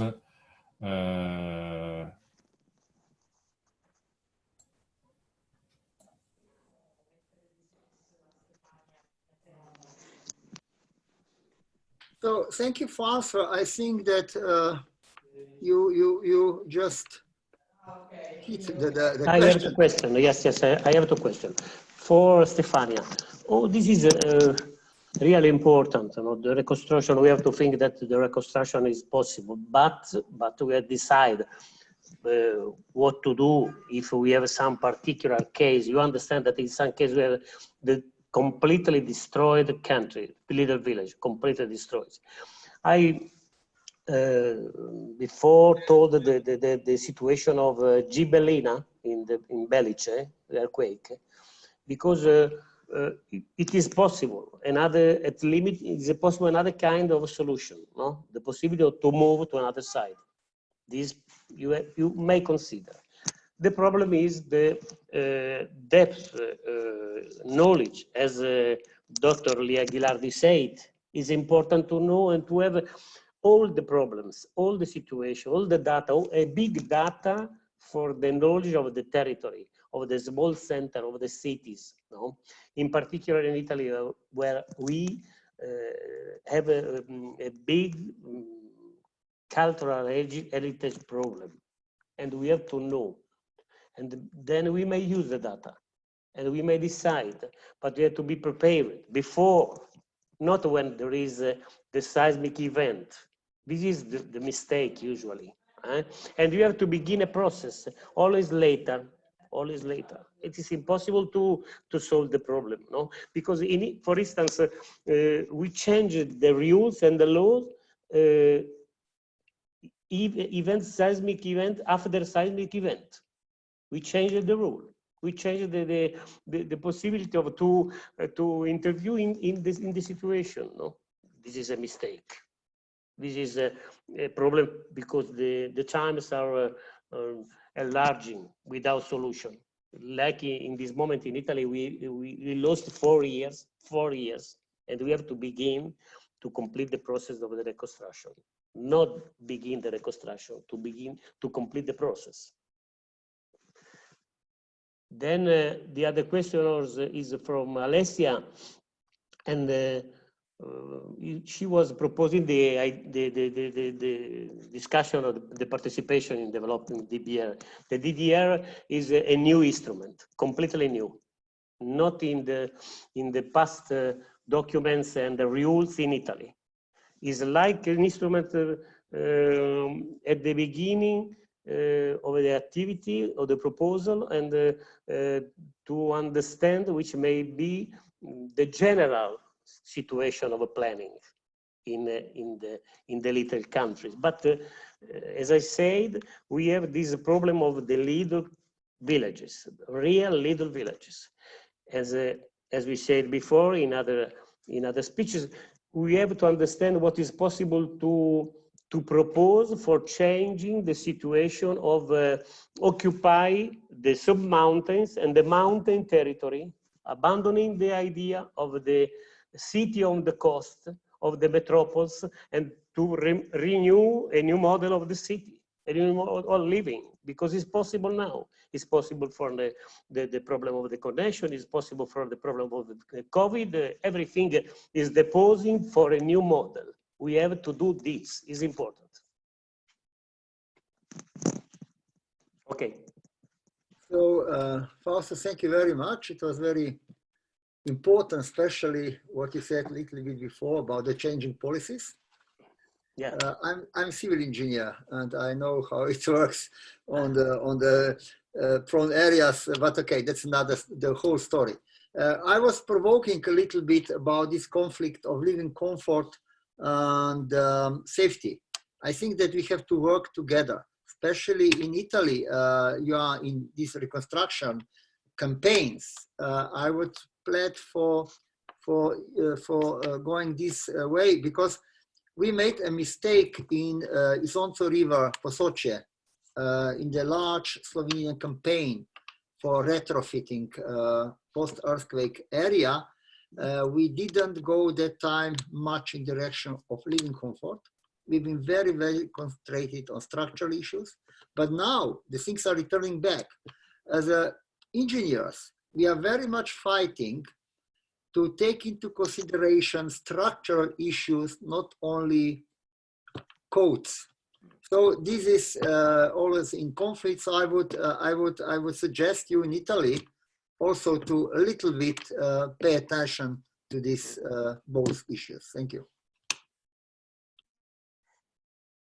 Could I say something? Is there something I wanted to say to Fausto also, because he raised these interesting questions.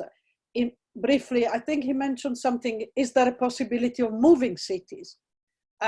Like I worked with a team of architects on moving the city of Kiruna in Sweden from the site where it was when the mine sunk and the whole city was sinking. This was 5 years ago, 2012, actually longer. So there was a concorso di idee to architects, psychologists, whatever, multidisciplinary teams to propose an idea of how Kiruna could be moved to a different site, a safer site. And we did. Every one of us proposed ideas. And we came up with a city that is multi-layered, and it's a city that you can build and rebuild, modular, a modular city. It's a city that is planned openly in a way that you can add or take out, change the kind of housing projects, make it change and multi-moving in a way, you know, layered, etc., but open at the same time, so that you could adapt it, an adaptable architecture, an adaptable city, that you could move it again if necessary. And I may add a thing that this question is really important, because as Roscoe said before about the structure of the building, we are now considering the possibility that the building on concrete completed their existence. Maybe that after 100 years of the old manner to way building concrete on the building, maybe we have to think something else. We have to find some other way to construction. If this I understand that is an economic force, very important topic, because to change the city, to change the building, this is a particular history. But we have to think that this dynamic solution has to be considered. In South America, the people, the new engineers structure, they consider the possibility to promote a completely new idea of the solution, a seismic, you know, the pendolo, the building with some structure with the pendolo, I don't remember in English, which is but for understanding that we have to move towards a new methods. So thank you very much. Now, obviously, we have to come to the end. I would like to thank all of you. It was very interesting time we spent together. Excellent lectures, but also very interesting discussion at the end. So the best comes at the end. So there are some questions, maybe. I think we went through all the questions and answers. maybe some participants will send you questions, and I please for your answers, and maybe to inform the organizers to complete our story of this webinar. So Opera started as non-virtual project. COVID-19 put us in, let's say, digital, not really virtual area. What I see as a kind of advantage, if I can say so, it became much more visible. More people are included, because no, this project Opera, in comparison to Horizon project, is a tiny one concerning the investment of Europe, of funds. But I was participating in bigger ones also, but this one I see will become big, very good profit from small investment to very high impact. So I would like to ask you and all attendees to keep touch with us, to make really great results for this project, and to prepare ourselves to join our work in New Horizon Europe. Marinos is here smiling. He knows what I'm talking about. And the big projects will come in next years, and I hope we'll work together in them. I have to also thank very much to Opera coordinating team with Giovanni and others to make this webinar of high quality. And I have to say to Corrado, congratulations for such a group of young people, very enthusiastic, and I'm very, very happy for that. Thank you very much again. Thank you, Tom. Thank you. Thank you. Bye. Thank you. Thank you. You. Bye. Bye-bye. Bye. Bye. Bye. Bye. Thank you.